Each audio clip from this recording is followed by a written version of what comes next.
Joe Tilley's Great Canadian Sports Show is brought to you by DKI Canada. Across the street, across the country. She is the undefeated WBA Light Flyweight Champion of the world, Sara Bailey, and she claimed that title faster than any Canadian in history. Joe Tilley's Great Canadian Sports Show. Coming up!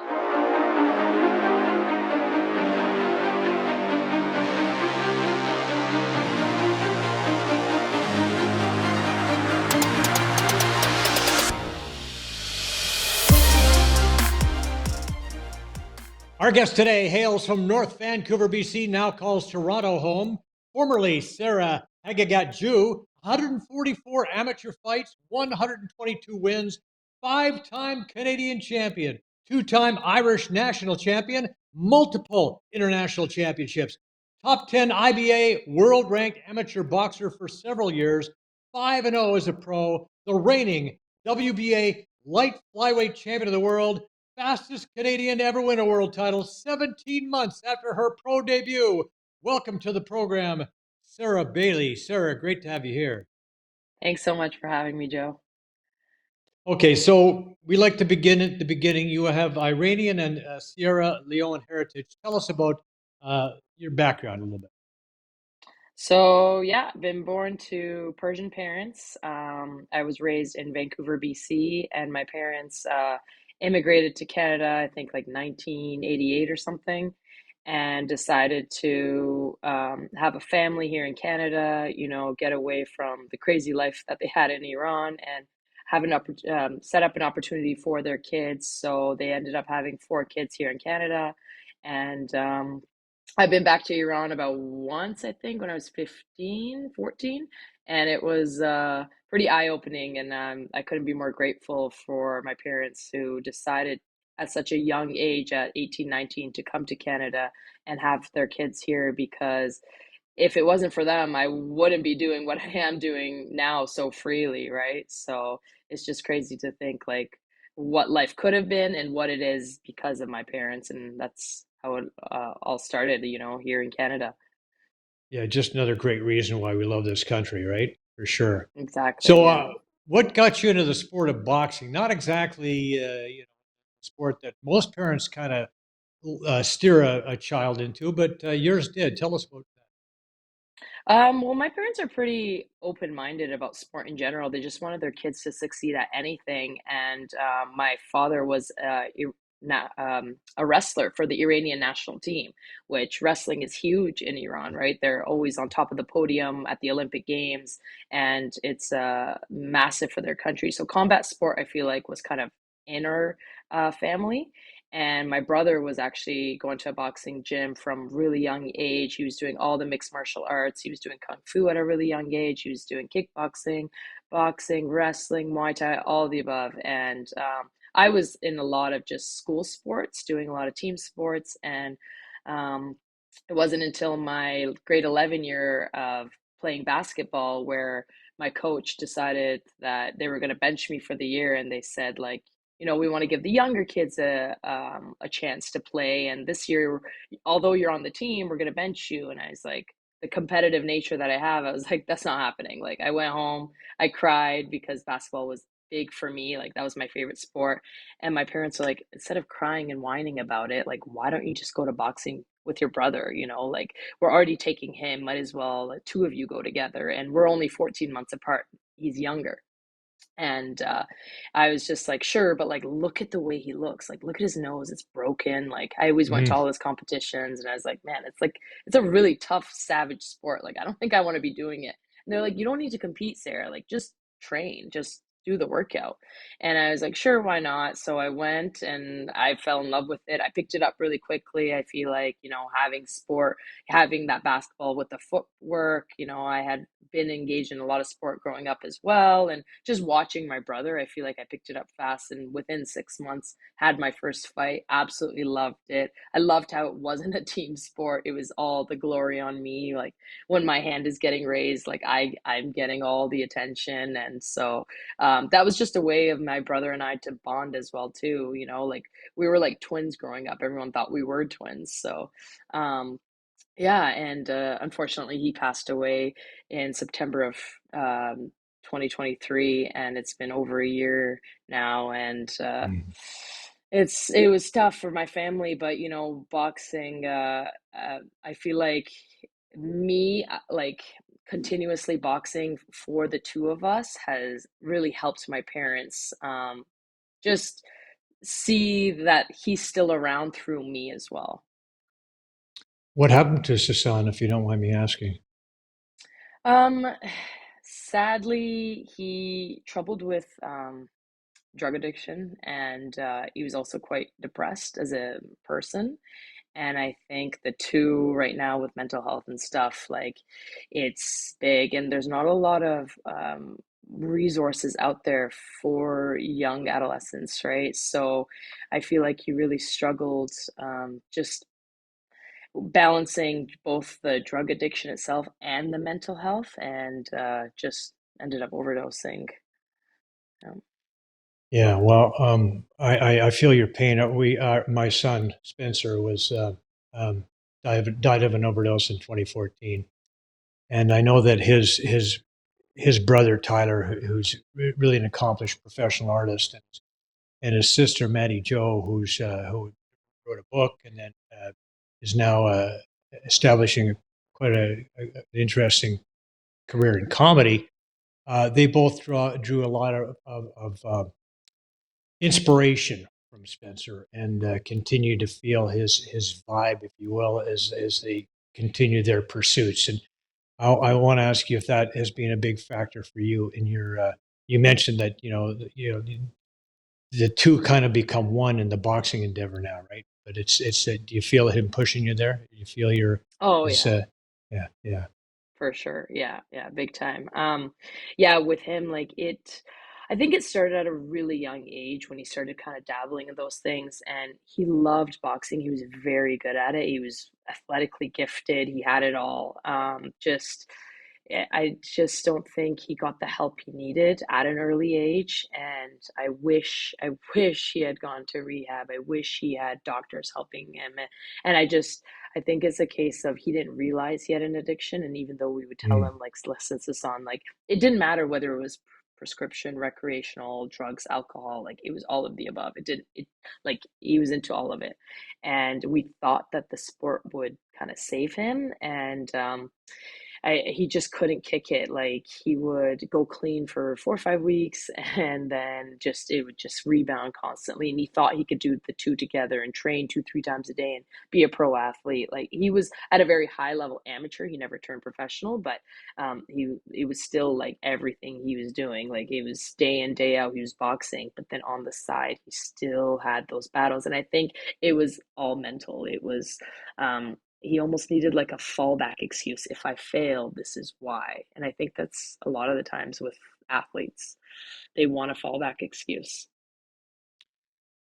Yeah, and it's a tough thing, addiction. I have experience in that area as well, and I've been a sober a long time, and it's not something that comes easy, and it's No. something that we have a daily reprieve from, and it's also it's the disease that lies to you. It tells you you don't have it, and so Yeah. it's really we struggle with that, that Or idea you that think you've kicked it and oh, I've been sober a right, year and I can casually drink. I can socially drink and it sure, just yeah, and some people just can't, right? I personally I right. don't drink. I never have liked it. I just don't enjoy it at all. But I know that I have addictive personality as well. It's runs in our family. So I don't know if it's genetics or what, but I'm like at least I'm conscious of it, and my addiction's been like thrown into striving for boxing and trying to better myself through the sport. And at least it's in a healthy way, where I used to overtrain as well, and I love training, and I saw the repercussions of overtraining as well, right? So and I got help in that sense, and to get sports psychologists and all that, like it all matters. Getting help nutritionists, like again, like self-sabotaging by sometimes like overeating, and then the weight cutting is tough. So Mm. it doesn't matter what form it is. Addiction is tough to beat. So you studied human kinetics at UBC. Is that useful now as a fighter? Yeah, I mean, I finished 2 years of my undergrad. I ended up dropping out of university when I came over to Ontario. I was continuing at the University of Guelph, but my coach Stevie was constantly getting me to fight Friday, Saturday, Sunday, and I was just like, man, when do I have time to study? When do I have time to get ready for this test? And I was paying tutors to help me, and I was taking all the tough courses like physics and chemistry, and I was like, either I need to withdraw right now or I'm going to fail. So I decided to withdraw, and I hope that someday I could go back. School is always going to be there. I do love what I was doing. The field I was in was really interesting, so I might go back and finish that undergrad. But just knowing the biomechanics of the human body is really cool to me, and I still have learned a lot of it, and like knowing all the muscles, the bones, all of that. So of course, yeah, definitely. My goal was to be a physiotherapist for superstar athletes, and now I'm like, I am a superstar athlete, I That's guess. me. So, yeah, yeah. So I never thought I would get here with boxing, and now I have, and it's like, okay, cool. School's on the back burner. Let's do this for now because I can't box forever. Well, let's talk about moving to Ontario and meeting Stevie and how that all came about, why you made that choice. Yeah, so I was at my first nationals in 2013 in Saskatchewan, and I was up against like an eight-time national champion who later on went to the Olympics, and everyone was like, "This girl with 10 fights in BC, like in the finals, she's definitely gonna get stopped." And I didn't. We went to war. I put on such a good show, and it was obvious that I just lacked experience. And Stevie came up to me afterwards and was like, "Man, that was a fantastic fight. Wow, like who are you? What, like, where did you come from? The only thing I have to ask you is why do you move so funny in the ring?" And I was actually fighting on two fractured feet, and I didn't want to miss my first nationals. I had just turned 18 or 19. It was a senior elites, and I was like, I'm not missing this no matter what. So I had been running a lot in the lead up to nationals to hit the weight class at 112, and I managed to fracture my feet, and I didn't care. I was like, I'm going to go through with this tournament, and I managed to hit the finals, and I got a lot of attention and stuff. And that's how Steve and I's relationship began. And he just told me, I'm in Ontario. I'm from Ireland originally. I've only been there a couple of years. These are the boxers I have. This is what I've been doing. And I was like, Irish boxing, like that's a no-brainer. They're one of the best in the world. So I decided to try out a training camp with them. So I did in February of 2014. And after the first day, I called my parents. I was like, I need to move to Ontario. Like, and they're like, sure, like go after this whole boxing thing that you're saying you're doing. And they didn't really believe that I would go far in the sport. They were kind of like, okay, like if you want to do boxing in Ontario, you have to also continue education. And that's why I told them, sure, I'll transfer my university, I'll continue that. And then they finally caved when it started to all click where I'm now winning everything. I'm on the national team and I'm showing them like proof of like, listen, like this guy's going to take me to the top. So, So it's through Stevie, I'm guessing, that you ended up fighting in Ireland because you won the Irish National Championship a couple of times. How did that happen? yeah. And yeah. So I was on the Canadian team, and I guess it was getting close to COVID times, and the world was slowly shutting down, and I was like, I'm not gonna stop competing. And he goes, well, through just me, like we're married, right? So he's Irish, I'm Canadian. He goes, just through that, I believe you could go and compete at the Irish Nationals, and we find out that I could. So I decided, why not? Let's do it. Let's continue fighting. The world is shutting down, but let's go over there and see what I can do. And it's one of the toughest nationals to win as well. And I managed to win. I got Best Boxer award, and that's when I was like, okay, like I think like that's when we were kind of like, you can get to the Olympics, like if you just keep this up. I never thought big like that. I never thought pro. I just thought like national team was my main goal at the start, and then it was fight internationally and win some tournaments there, and then like the idea of Olympics slowly started to come into my mind, and then between the Olympics and turning pro, although I went to the Olympic qualifiers, I missed out by one chance. The pro world title fight came in around at the same time. So it's like, do I continue going to these Olympic qualifiers, or do I want to go after my professional career and start that and win these world titles? So For me, I believe that my style suits pro boxing more, and that's the route we decided to take, and that's why I've won my first world title fight in 4 fights, and now I'm going into my third world title fight March 7th. So we moved fast in the pro ranks. You did. Now, so the relationship you had with Stevie originally, was it just a coach thing, or were you romantically involved in the beginning? What No, happened? no, no, and not at all. And when I first came over, my mom's like, "Oh, you're moving for love." I'm like, "I guess moms always know." And I was like, "Absolutely not. Like, that is disgusting." I was like, "That's my coach." Like, we were so professional. It was strictly coach and athlete. That's it.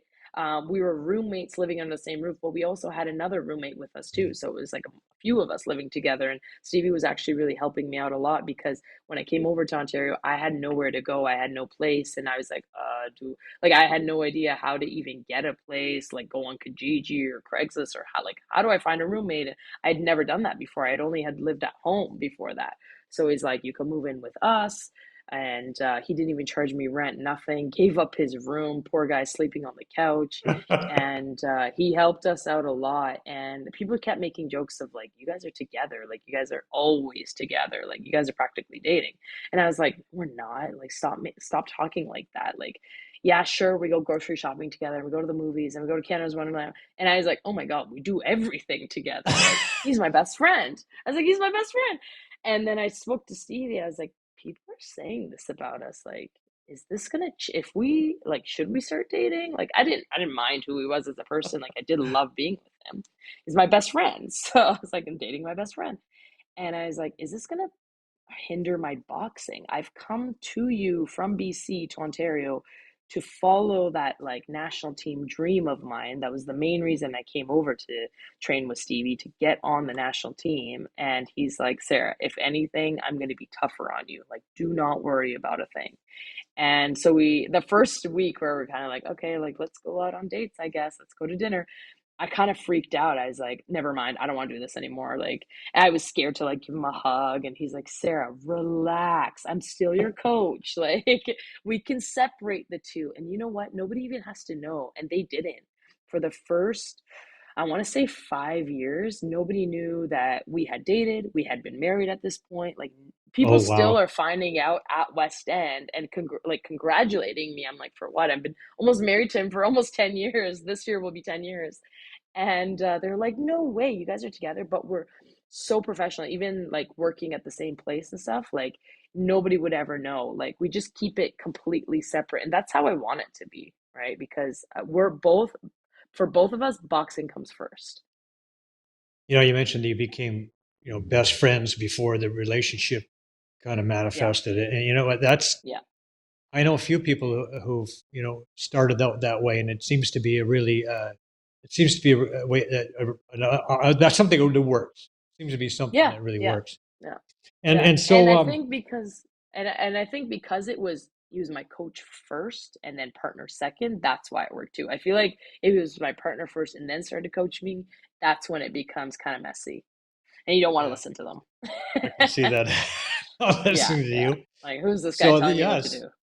yeah. Uh, So obviously it's worked well, because here you are. I mean, first of all, you won the African Elite Boxing Championship representing Sierra Leone. That was a great accomplishment at yeah. the time. And what was special about that title?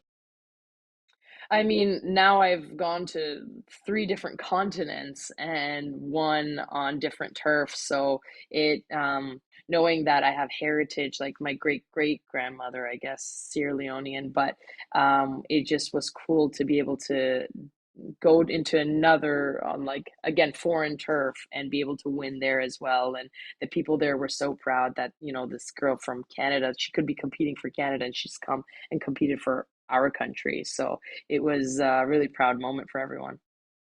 Shortly after that title, you made the decision to turn pro. You signed with United Promotions. Was that something that you saw immediately? Was there any other something you were looking at, or? So at the start, actually, when I did my first three fights, we weren't even signed. We did a fight by fight deal. So Oh, okay. Stevie has a great relationship with Tyler, and they had worked together for many years with other boxers as well, other pros like Denton Daly, Logan McGuinness. There was a bunch that had gone through Stevie. So they had a really tight knit relationship, and Tyler really trusted Stevie. So we just said, like, I'm not from Ontario. I don't know if I could sell, right? Because that's the biggest thing. When you sign to a local promoter, like, you got to be a ticket seller too, right?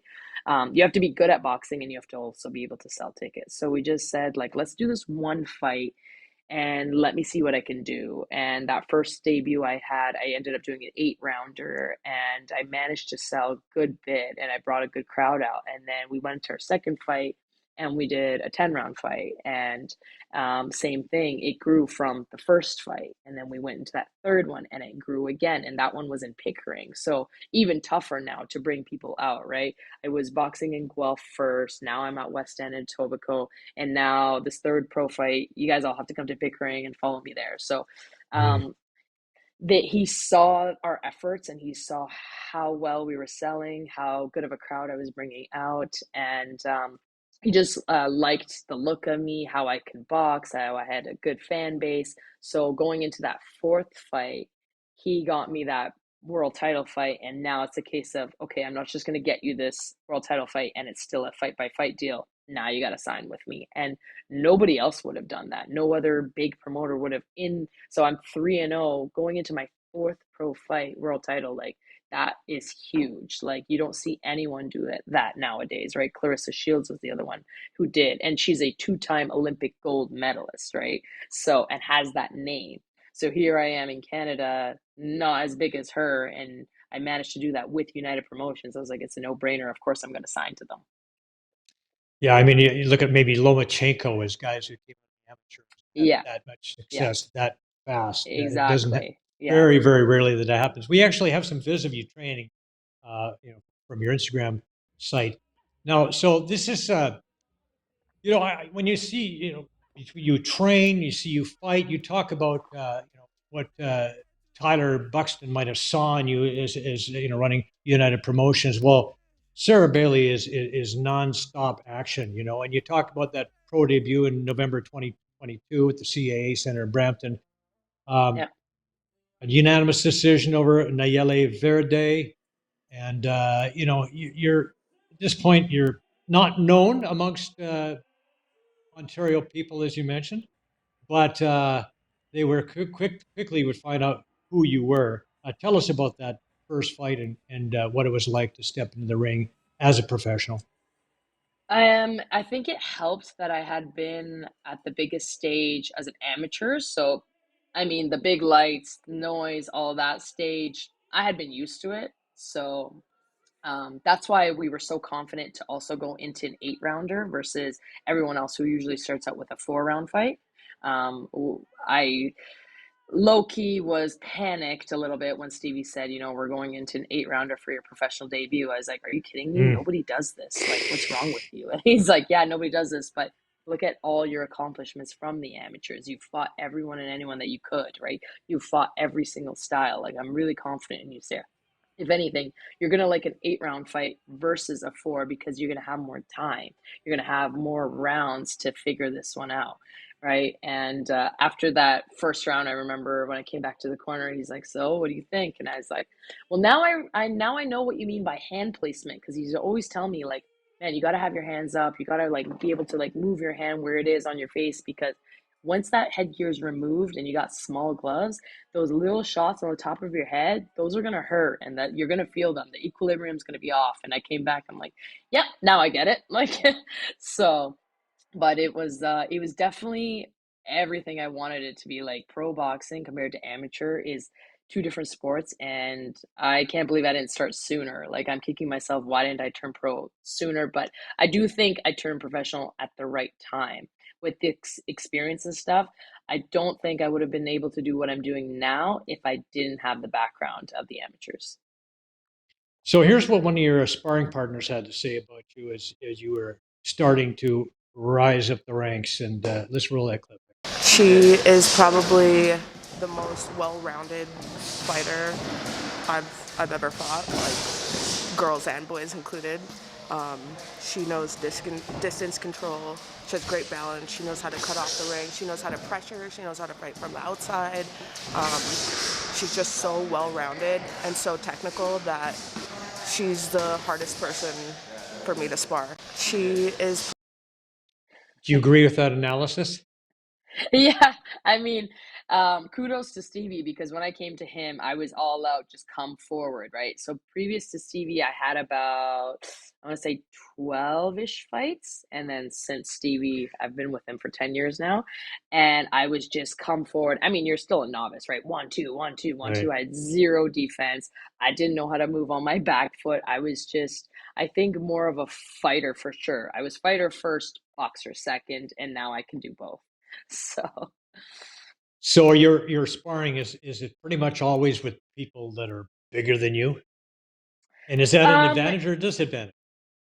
I do both. I mean, you know what? Right now, we have these twin 15-year-old girls at our gym who are actually giving me great sparring. Now, I'm not going all out, right? I'm obviously way more experienced than them.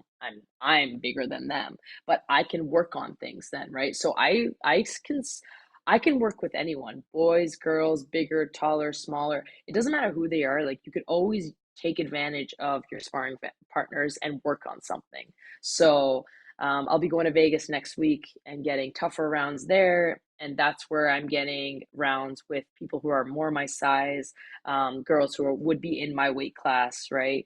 And it suits more the fight that's coming up. It kind of replicates that sparring. But when I'm here in Ontario, I'm sparring my good friend Amanda Gale, who is the IBO Bantam World Champion, Mm. and she fights at 118. So she would be technically a little bit bigger than me, but again, we get fantastic rounds, and she's one of my best sparring partners. I go over to Buffalo quite a bit, and Makai Kreps there. She's 9-0. She's a professional boxer. I knew her from the amateurs as well, and she gives me good rounds as well. Again, I think she fights at 122 as a professional, but um, they're all great rounds, and I'm just happy that there's all these females that I can reach out to. So your fourth pro fight, April 27, 2024, in Toronto, facing Guadalupe Batista from Mexico City, the reigning WBA World Light Flyweight Champion, two-time world champ, 36 pro fights under her belt. But you really took it to her. Tell us about that fight and how you were able to put it all together against such a wily veteran, if you will. She was a tough one. She just kept coming forward, and it was obvious that she was not going to let me win this world title easy. She was trying to hang on to it for dear life, but um, I feel like every time there are fighters who come running at you, that's to my advantage because then I could really use my boxing. And as much as I wanted to get into a brawl at times, Stevie just kept like reining me back, like Sarah, box, box, box. You could win just by boxing, and I'm like, yeah, but I mean, it's the entertainment business, so like we gotta put on a show too. And I'd be trading with her in the middle sometimes, and he'd constantly be like, "Stop that! Like, get away from that. Go back to your skills. Go back to your footwork." I'm like, "Yeah, yeah, I'll do a bit of both." So, yeah, it was a fun fight. Tell us about putting that championship belt around your waist for the first time. Oh, that felt good, but it's so funny. Everyone's like, so and immediately taking it as like, this is cool. But right away, within like not even getting out of the ring yet, I was like, man, what's next? Like for me, it's like I'm constantly thinking about the next thing. So that's why I have 144 amateur fights, 5-time Canadian national champion, 2-time Irish, gone to Sierra Leone. Like it's always what's next. And like March 7th is coming up, and that's all that's on my mind. But I'm like, man, I want this unification. I want this undisputed. I want like more belts. So it felt really good, and to bring it back to West End, it felt incredible to have a world champion at their gym now. But I'm like, guys, we're not done yet. Like, just give me a second. We gotta go. We gotta keep collecting. Right. Tell us about the West End Athletic Club and Stevie. What makes the gym and Stevie so special? What rises them above the rest? I've been in a lot of gyms from BC to Guelph to now here in Etobicoke, and I've just never seen a community like this where it doesn't matter. In the amateurs, I lost, right? Like it didn't matter win, lose, like they're just so supportive. And I've never seen a group like this where they just genuinely care about the human being as well. Like the boxing stuff is great, but they care about you, and it's a family. It's like these guys are your ride or dies. Like they are with you every single step of the way. And it doesn't matter if I go to another country or where I'm fighting. I know that these guys are following me. And as soon as one fight's over, like, when's the next one? Make sure you sign me up for the next one. Make sure I know. Please message me. And they reach out to you. And like, it's just super, super neat to just have a gym that supports you so much like this, because I just have never seen anything like it before. It's just, it's crazy to me. I've been there for over 2 years now, and it's still shocking to me when I walk in and I'm like, man, these people are just amazing. They are genuinely just family, and it is a family business. The Capacettes have tried to make it super tight knit and family oriented, and that's exactly what it is. 17 months from the time you turned professional, you are world champion, fastest Canadian to ever reach that mark. And did you have any idea that it could happen this fast? No, I personally didn't think, but I think Stevie definitely had the vision. And once he started with that 8 rounder, and then we did the 10, and then we went off sparring all these different world champions, and I was handling them quite comfortably, he turned to Tyler and he's like, I thought I was going to get that world title in that third fight. And actually, in my third fight that happened in Pickering, only I think it was 3 weeks before that is when my brother passed away. And Stevie kept saying, like, Sarah, you don't need to fight this one. Like, go back to your family. And I had gone to his funeral and everything. And although my mom and dad really wanted me to stay back and, grieve, for me, it was like, man, I'm channeling all my feelings and emotions right now through boxing. And if I don't fight this, then I feel like I've lost a piece of Sasan, because he's literally like with me every step of the way. And that fight was still by far out of my five the best one. The most technical I've been, at least I've been hit, and it was a very credible opponent as well. She was top five in the world at the time, and I just knew that I had to do it. But going back to your question of did I think in 17 months that this would be the case? No, but knowing that Stevie had that idea, Stevie had the vision, he's really um, paved my career in amateur and pro just perfectly. I feel like if he was to write a book, this is exactly how he would have written it. So it's just all that trust in Stevie and knowing that he knows what's best for me. There's always a lot of critics in every sport. They're all experts.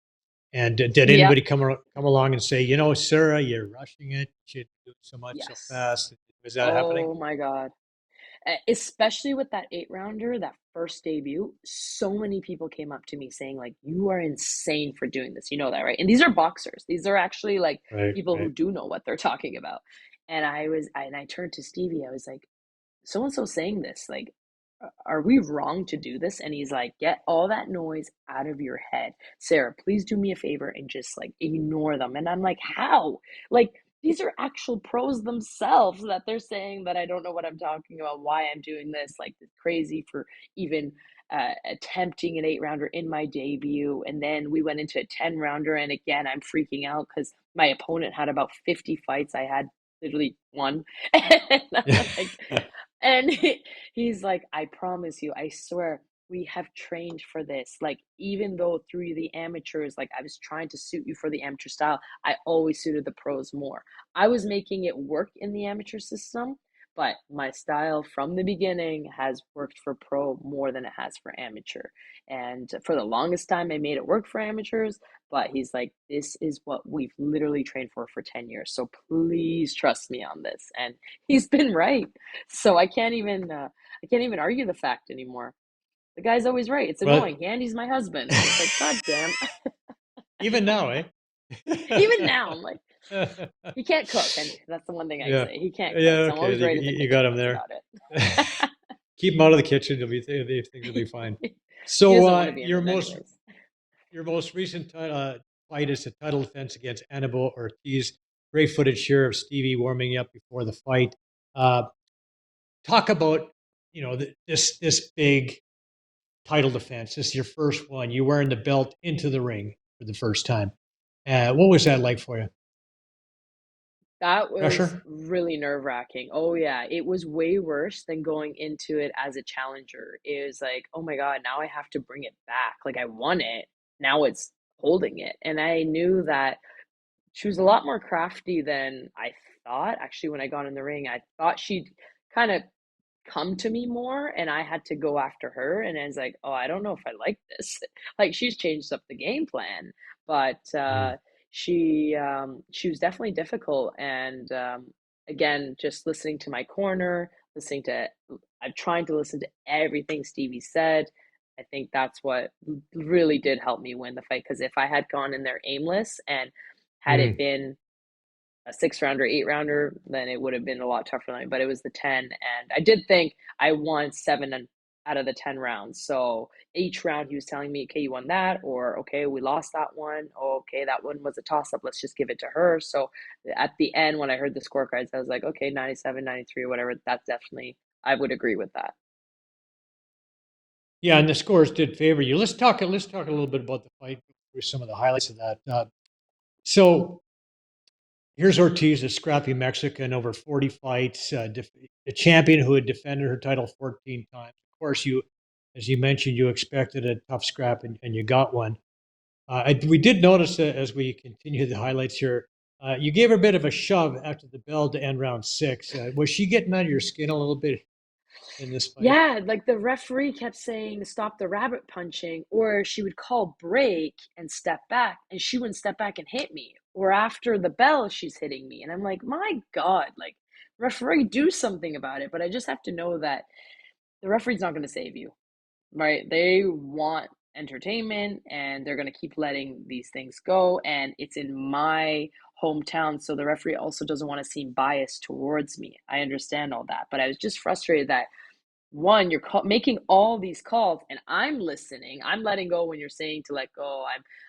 I'm stepping back when you're Hmm. saying to step back, and she's not, and she's still on me, and you're doing nothing about it. So that's what, and giving her no warnings. So I was just like, man, this is dumb. Like, forget it. Like, don't look to the referee to save you because she's not going to. No, hablo inglés. And just I don't yeah, understand. You're right. So, and at times, well, at times even the referee was speaking Spanish to me. I'm like, what the heck is this? I'm not Spanish. Like I might look it, but I'm not. Like I don't know what you're saying to me right now.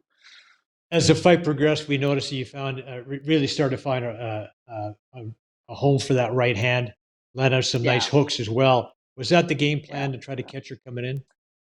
Yeah, we knew that she was always gonna lean into that left side, so that's why my right hand was landing at will, and I knew that her guard was dropping quite a bit. But she was crafty. She on the inside, like her headbutts, her shouldering. She was look at that, like the referee just watching it happen. Yeah. So I was like, you know what? You're gonna be dirty. I'll be dirty back. But at times, even her elastics in her hair was popping in my eyes. Like I was like, oh my God. Like I thought I got cut at one point, and my cornerman, my cut man Carlos was like, no, you're fine. You're fine. Your face is good. And the next day, I was like, oh man, I look untouched. Like I didn't get any marks. That's good. I found Yeah, Batista hit way harder than Ortiz did, but Ortiz was a bit more crafty in how she held me. wily veteran. I mean, that's how it Yeah. would describe that. Using every means possible to throw you off your game. Yeah. Having Yeah. 40, But 40 pro power fights. wise, I was like, oh, I could take these shots all day. It was Yeah. just like the holding, the shouldering, the headbutts. That's what was bugging me more. So retaining that championship strap, did you feel at the time that this was your toughest fight to date? I generally, for me, I thought the Batista one was tougher because I was going into it with a bit of an eye injury as well. So like, Mm. I was seeing like four of Batista, and like it was giving me a lot of headaches and stuff at the time. It was just a headbutt I had gotten in sparring 3 weeks before, and it was a muscle behind my eye that had twitched a couple degrees up, and I was just seeing multiples. So for me, that first world title fight, I still find the toughest. Here's what you had to say after the fight. Let's roll that VTR.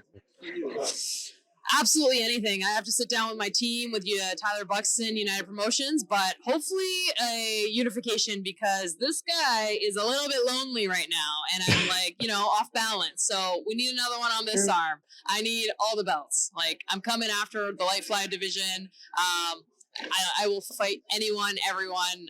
So we'll see. Okay, is there a unification fight in the offing?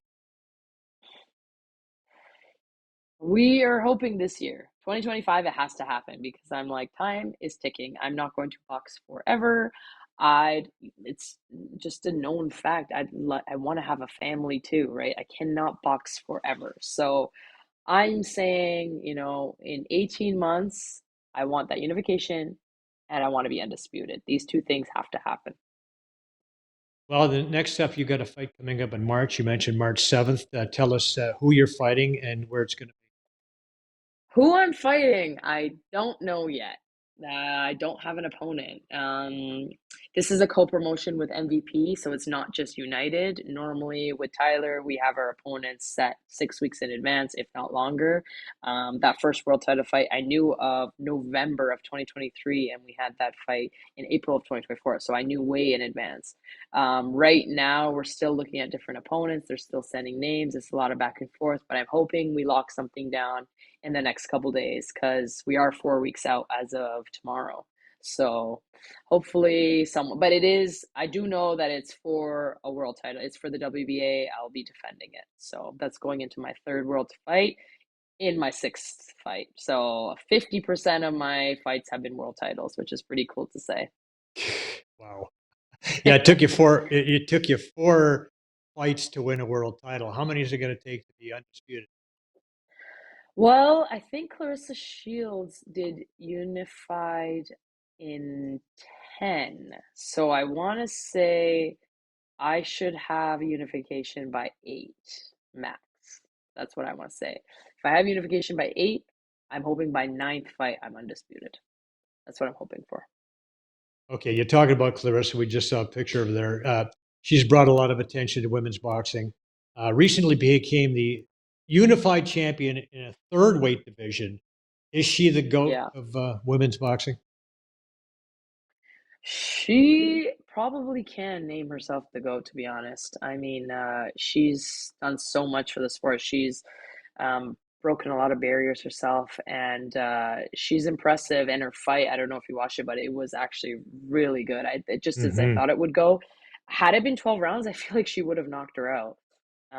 It was incredible. Is she the GOAT? I don't know. I mean, Gabriela Fundora, who I hope to fight someday to move up a weight class and fight her. She's undisputed. She's 22 years of age. She's in the runnings as well. She's 22 years of age and already undisputed. She has all 4 belts at 112 pounds. So I'm looking forward to see what she does next as well. But that is someone who I hope to fight once I'm undisputed at 108. I would like to go maybe up a weight class or she moves down and we do a fight there. I think that'd be really neat.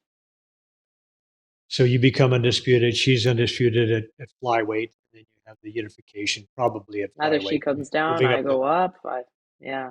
Moving up to 4 She's pounds is huge though. probably no big She's deal. about 5'10" or something, 5'11", and she's a Wow. southpaw, and she's a big one. So I would need preparation. I would need sparring. Like, I don't have any of that right now. So, but it's definitely a fight I'd like in the future. Any other Canadian fighters that sort of have got your attention lately, male or female, that people we should be watching out for? I mean, Lucas Body, he had that viral knockout. He's one of our own, right? Prince. Training with Stevie, the Prince, and he'll be the main event of the MVP card. I'll be co-main event. So even that, like, Stevie's got 2 of his top fighters fighting on the same show. Never thought in a million years we would do that. He had that viral knockout with H2O Silv, which I think later on this year they want to do another rematch, which I'm like, those guys are crazy. What? Like, he's just gonna knock him out again. I know. Like, I mean, I wouldn't mind seeing that again. That was such epic. a picture-perfect shot. Oh my God. Oh my God. It definitely Like, was it. who's ever done that in boxing? I don't think anyone. I feel like he should have gotten knockout of the year. Like, And to lose all those rounds and like Stevie knowing like this is the game plan, man. You're gonna be losing until you knock him out. Did we think it was gonna be a knockout like that? Probably not, but they knew that he was gonna put him down because Lucas just has that power.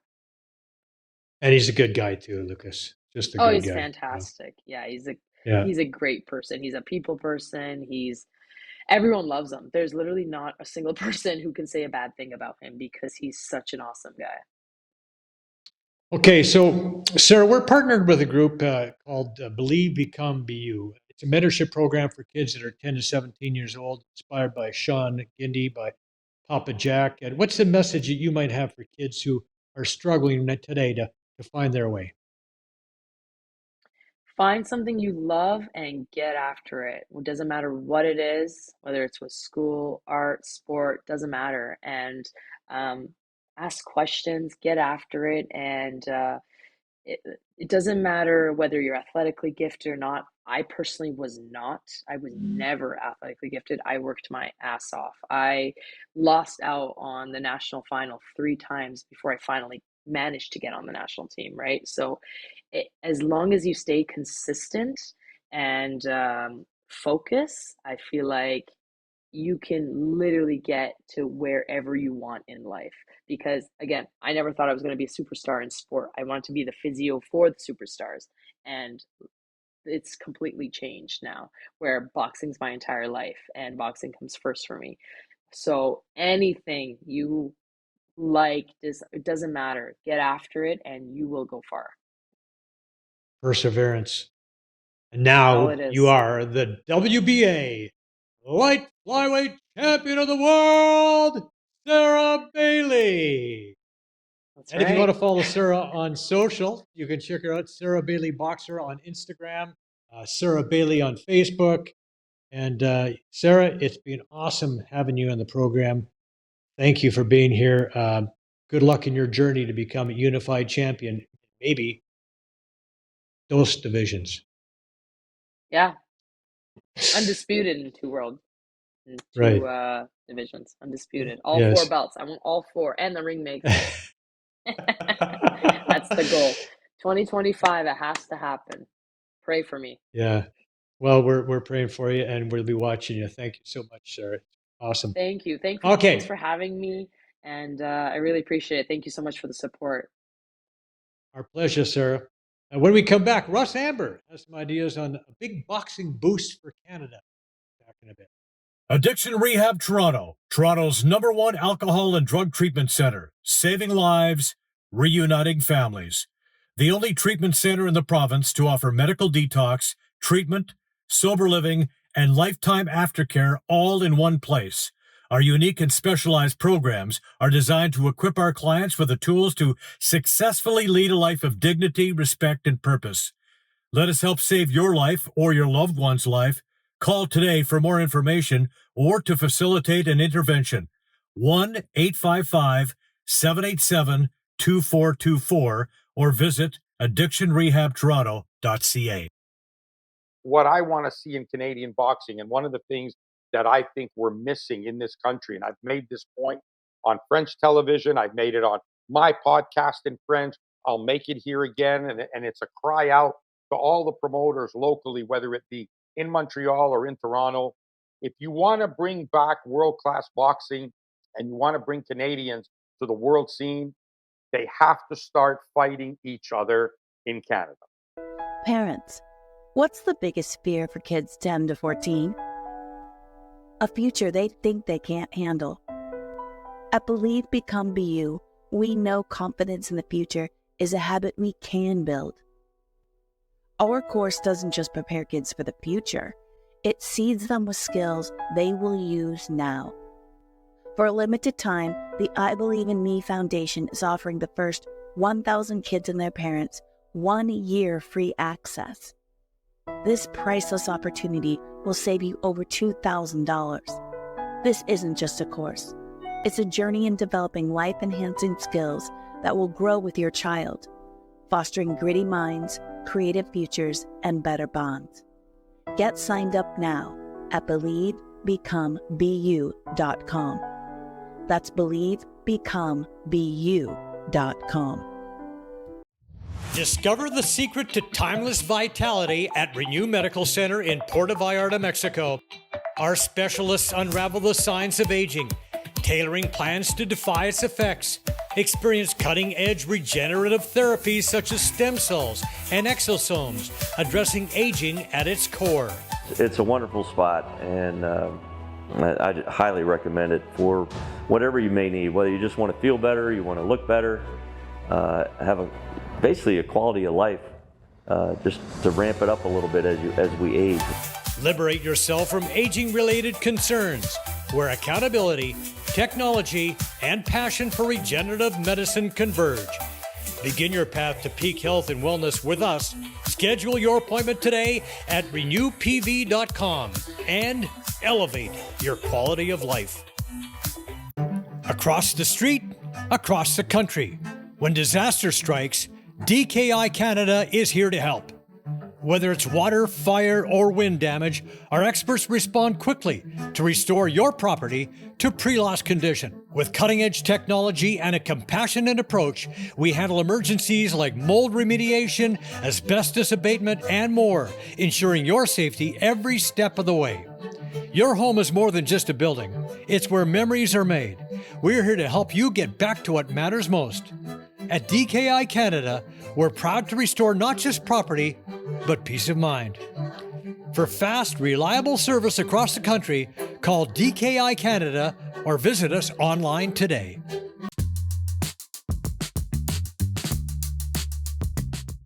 Hi, I'm Joe Tilley, and I want to tell you about the painting pros. Patrick and his crew recently came into my home, and they painted the walls, they added some color. It's fantastic, and I can't be more satisfied with the work they did. That crew is tremendous. They were professional, they were courteous, they were respectful, and they did a fantastic job. Look at that. Look at that color. I just can't stress enough how satisfied we truly are with Patrick and his crew. For all your painting needs, go with the pros.